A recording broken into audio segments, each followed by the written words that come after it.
Before we begin Prime Minister's questions, I'm sure the whole House would like to join me in welcoming back our colleague, our friend, an inspirational honourable member for South Thanet. Craig, it's so good to have you back amongst us. You are the man of the moment, and I met your daughter, who is going to be the daughter of the month with her birthday tomorrow. So can I say to you and your family, it is an inspiration to people in this country who've suffered with sepsis. You have shown us the way forward. Thank you for everything.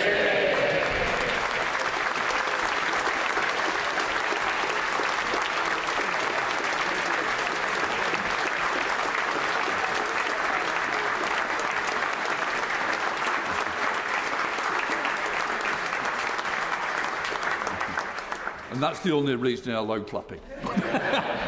Can also, just to mention, we've got the Speaker of the Icelandic Parliament with us today and the Premier of the Cayman Islands. We now go over to questions to the Prime Minister. Jen Kitchen. Thank you, Mr. Speaker. Question number 1. Prime Minister. Mr. Speaker, I know the whole House will join me in remembering the victims of the horrific Manchester Arena bombing 7 years ago today. Our thoughts are with them and their families. And I'd like to pay tribute to Figen Murray, who joins us in the gallery for her courage and her bravery of her campaigning in her son Martin's memory, and I look forward to meeting her later today too. Mr. Speaker, can I also add my personal welcome back to Parliament to my friend and colleague, the Honourable Member for South Thanet. No one who watched his interview last night could have failed to have been in awe of his incredible resilience. Mr. Speaker, this morning I had meetings with ministerial colleagues and others. In addition to my duties in this House, I shall have further such meetings later today. Jen Kitchen. Thank you, Mr. Speaker. I too welcome the Honourable Member for South Thanet back to the House and wish him well in his duties. Can I also associate my remarks with the Prime Minister?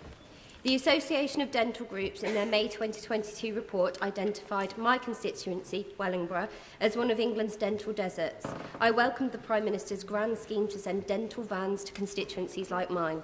But just months on, he's having to U-turn because there aren't enough vans.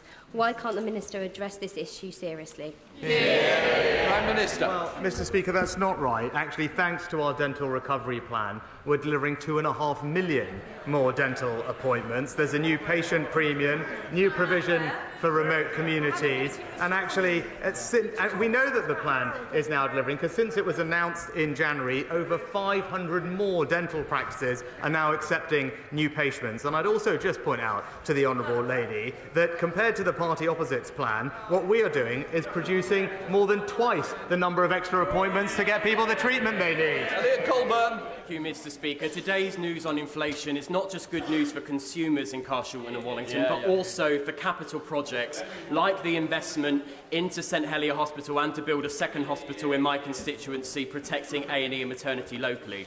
Given that good news on the economy, will the Prime Minister recommit today to working with the NHS in my area to build that second hospital, improve St Helier Hospital, and agree that you can only underpin a strong NHS with a strong economy? Prime Minister. Well, Mr. Speaker, we are investing in better healthcare right across our country, and I'm delighted to see that Epsom and St Helier University NHS Trust was recently allocated over £6 million to upgrade the A&E and will benefit from a new specialist emergency care hospital in Sutton as part of the programme. But as my honourable friend said, that is only possible because of the difficult decisions we have taken to bring inflation back to normal and grow the economy. Today's figures show that the plan is working, Mr. Speaker, and I'm sure the whole House, including perhaps the Leader of the Opposition, will welcome the news that inflation is now back to normal. We now come to the Leader of the Opposition, Keir Starmer. I want to begin by saying a few words to the Honourable Member for Thanet South. Firstly, thank you for meeting me privately this morning with your wife and daughter so I could personally convey my best wishes to all of you.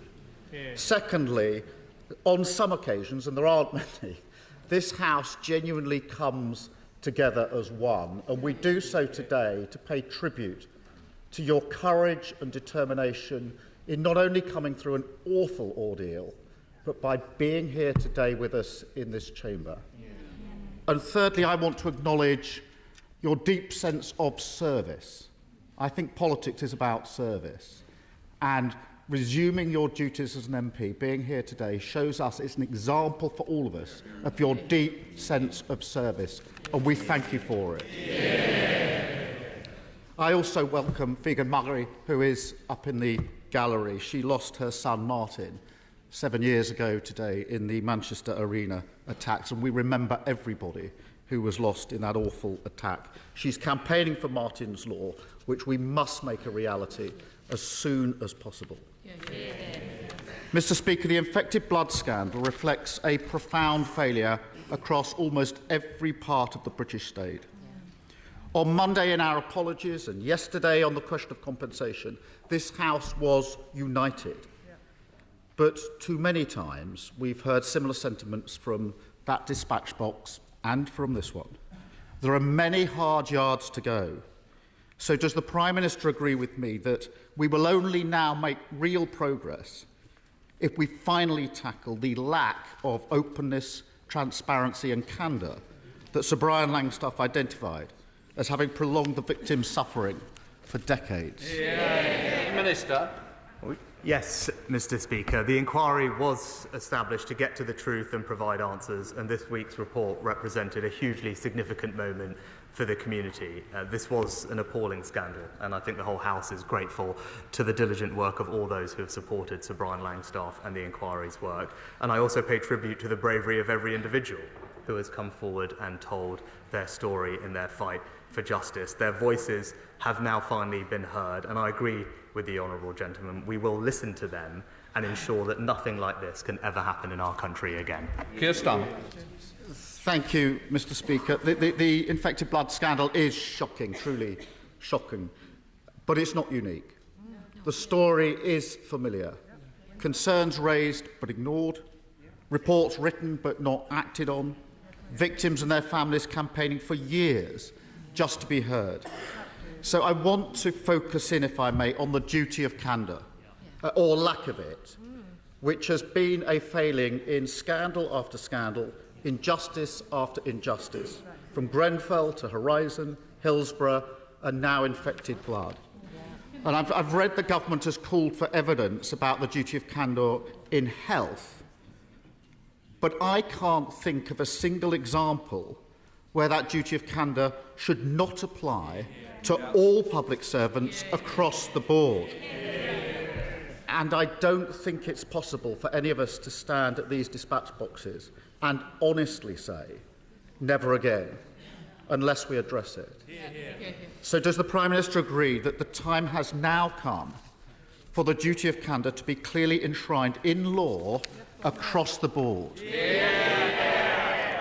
Mr. Speaker, I am, of course, aware of the recommendation made by Sir Brian Langstaff in the final report of the inquiry in relation to duties of candour and accountability, and indeed my honourable friend previously introduced the duty of candour into the health service. It is important that the government takes time to fully digest the gravity of the findings of the report.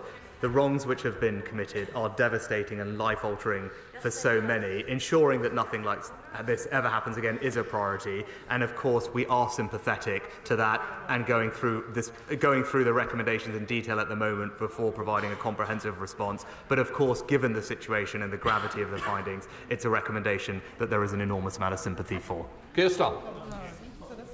Thank you. I understand the Prime Minister wants to look at the recommendations in detail and to come back to them in due course. But we can't look away on this duty of candour.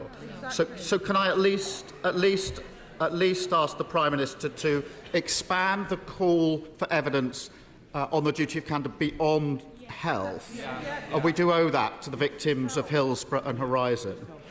And to work across the House to establish a far-reaching and binding duty of candour just as quickly as possible.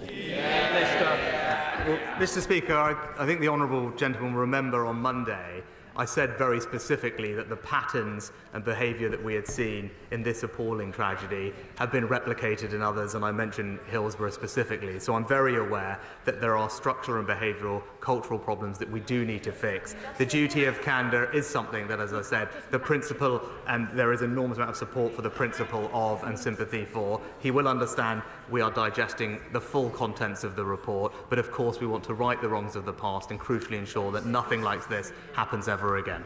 Yes, Starman. Thank you, Mr. Speaker. In his report, Sir Brian identified individual failures, a number of them, even cover-ups. But alongside that, he also found equally important and harder to reach institutional and cultural failings, including in the NHS. A defensive attitude which refused to acknowledge problems, the silencing of those who raised concerns, and a total failure of leadership when faced with the truth. Now, the NHS does a remarkable job every day, but that is indefensible. Does the Prime Minister agree that the very culture of the NHS needs to change?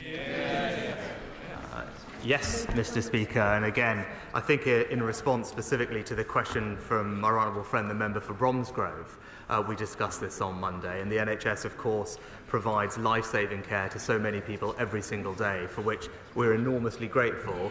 But it is absolutely clear, as the report makes crystal clear, that there were significant failings. The NHS failed. It failed people, it let them down. It's right that they are held accountable for that and learn the lessons. Now, there clearly have been improvements and changes in medical practice since that time, but going forward, we need to go through the full recommendations of Sir Brian Langstaff's report and hold the NHS to account for bringing through the changes that are necessary. We need reform, we need change, and I've seen firsthand how important reform is during my time running the Crown Prosecution Service. But I also saw how hard it is, particularly on cultural issues. It requires brave decisions and difficult decisions. Now, 11 years ago, the Health Secretary, as Health Secretary, the now Chancellor said, the era of gagging NHS staff from raising their worries about patient care must come to an end. But 11 years on and 10 months on from the Lucy Letby case, there are still clear examples of NHS managers still gagging staff and then being moved on instead of being moved out. So will the Prime Minister now commit to ensuring that those who do gag and silence whistleblowers will no longer be able to work in the NHS? Well, Mr. Speaker, of course the behaviour that the honourable gentleman describes is wrong and I believe already is illegal under our laws, but we will make sure that people do have the ability to raise concerns. And one thing that I know has given many of those who have been impacted by this scandal some reassurance is the appointment of Sir Robert Francis to be chair of the inquiry, who obviously is someone who not just has a wealth of experience dealing with this particular set of issues, but has a long track record of working with the NHS as well on the issues that the honourable gentleman raises. Sir Brian's report is a victory for all those campaigners and victims who fought so hard for this moment, including the Right Honourable Member for Hull North. But it's also one of profound pain, anger and sadness for so many. Now, there is a chance for us to make real progress on this issue, and we must do that with victims in mind. Now, given the degree of cross-party consensus that we've already seen on apologies and compensation, and given the government's promise to ensure compensation by the end of the year, will he also now promise to deliver on all the recommendations in the same timeframe by the end of the year? Prime Minister. Mr. Speaker, of course, we want to deliver on the recommendations as quickly as practically possible, and indeed our expectation is that we can do that before the end of the year. But Sir Robert's appointment, as I said, will bring a wealth of experience, and it was crucial that the Chair had the knowledge and the expertise and familiarity with the issues here. His support for delivering the scheme and making sure that compensation can be paid by the end of the year, I think, will be invaluable. He talked about the community, and over the next few weeks, Sir Robert will seek views from the infected blood community, specifically on the proposed scheme, to make sure that the scheme will best serve those it is intended for. And our shared priority is delivering compensation to all those infected and affected with absolutely minimum delay, and begin bringing justice to all of those impacted. You actually made it to the end of the video. Thank you for watching the video. If you would like to subscribe to the channel, which, why haven't you already, is somewhere over there. And also, if you want to watch more videos, also check out over there. I've been Jake from Just Jake. See you later.